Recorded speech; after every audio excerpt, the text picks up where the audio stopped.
one video that was shown to me is by Michael Hearn, who everybody knows, and it's about heavy skull crushers doing it pain-free. We're going to do heavy extensions. Looking at this video, my first impression was, okay, somebody that is showing people how to do it properly and warm up their elbows, because obviously he is aging as myself. They hurt a lot of people, right? And so you guys go, oh, my elbows. Well, then warm up in a way that you can't do heavy weight.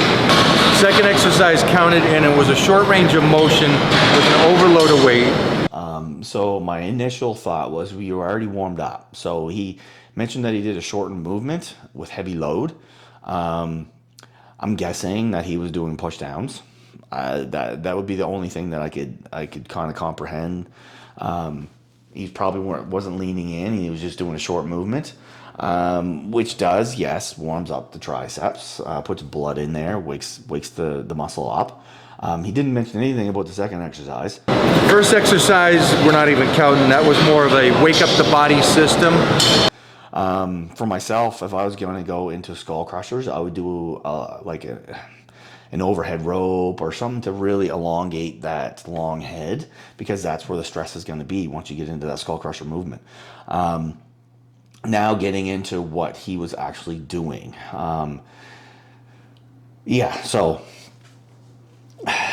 looking at, he was doing a reverse grip, which, you know what, some people do. I'm not going to dispute that if that's the way he wants to do them, but he was saying doing it in a point where he then turned it over like an arm wrestler when he got heavy. So we're arm wrestling in a very weak position, and then when you really want to do it, you know what I mean? That's the metaphor that I'm trying to do here.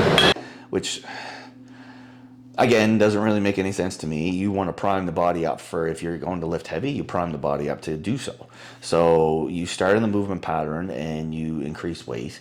One thing that you've heard of me mention in my many videos is I read my body. So if I'm doing a skull crusher and my joints feel okay, I start in the position normally and I go from there.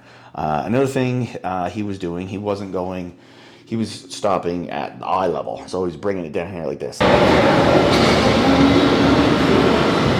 That movement itself is extremely hard on the triceps. And the regular movement that you should do, and it's, again, shortening the pattern, you want it over the head, behind the head, that, like, you want your elbows facing the ceiling and everything's going away and above the head. That is realistically what a skull crusher should be done, in my opinion. But like I said, there's 1,000 different opinions and 1,000 different protocols to do every exercise.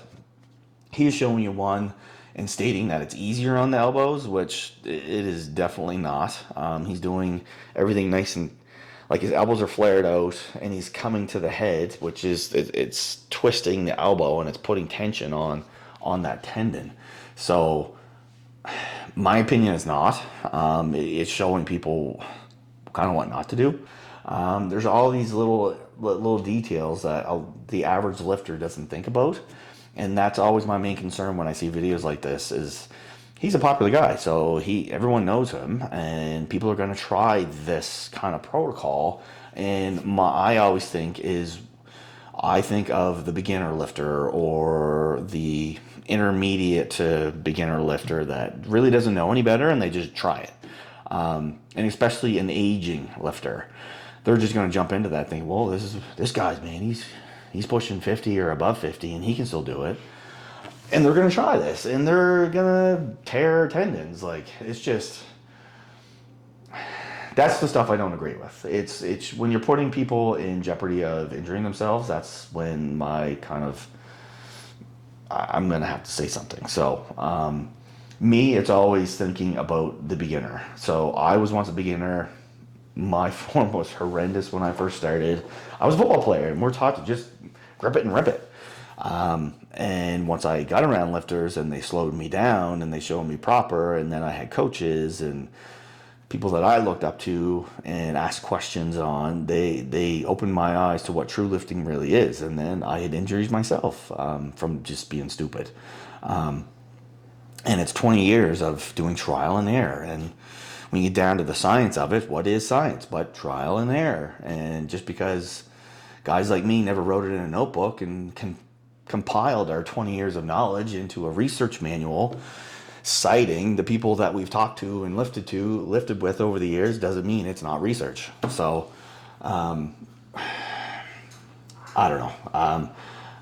I could talk about this for hours, but I get a little bent out of shape when people give people advice, especially online, because people are going to try this and they're going to get hurt. And so my recommendation to you is ask somebody. If you're going to do this and you're a beginner, ask someone in that gym that you see has knowledge. And don't go for the one that has a million followers. Go for the person that actually looks like they lift. Because those are the guys that have been in the trenches. They've been doing this for years. They know what they're doing. And most of those guys will help you. They'll drop what they're doing and help you in a whim. And they'll give you advice to show you to do it properly.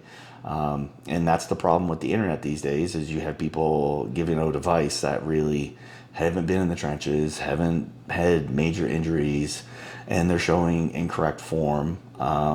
And people are believing them and doing this, and then unfortunately crawling back to guys like myself that have been in it and be like, yeah, I tore my shoulder, or I had this injury, and we got to rehab them. And where if we had them in the beginning, they wouldn't have these injuries. So